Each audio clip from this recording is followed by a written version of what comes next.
rozumiała zabawę, że to jedzenie, nie? Może to nie jest to wszystko. Łapką sobie wyłowiła, co?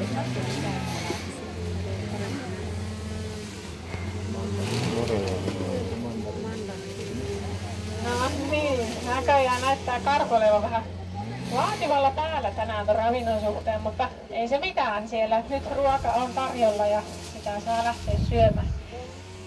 Mutta joo, tässä on tosiaan osa vaan päivän ruoka-annoksesta, mitä meidän ruskea karhu saa.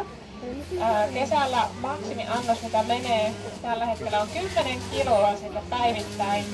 Ja valtaosin se on tätä kasvista, mutta sitten myös tietenkin karhu on petoeläin ja syö lihaa ja kalaa, niin sitäkin annetaan muutamia kiloja päivässä.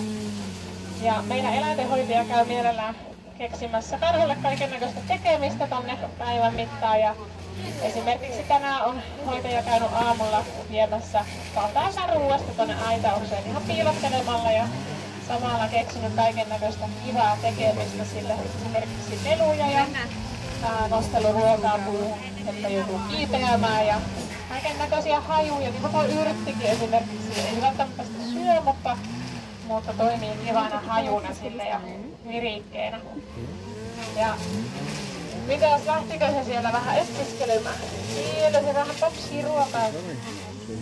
Elikkä ruskea karhu tosiaan tuolla luonnossakin, täällä ihan lähelläkin eläinpuistoa on nähty ruskea karhu liikuskelemassa, niin siellä se nyt varsinkin soilla liikkuu ja metsissä alkaa mustikat kypsymään, niin ne kävelee muutamia kilometrejä päivän aikana ja koko ajan kulkiessa haistelee, että josko sieltä löytyisi joku herkkupala suuhun.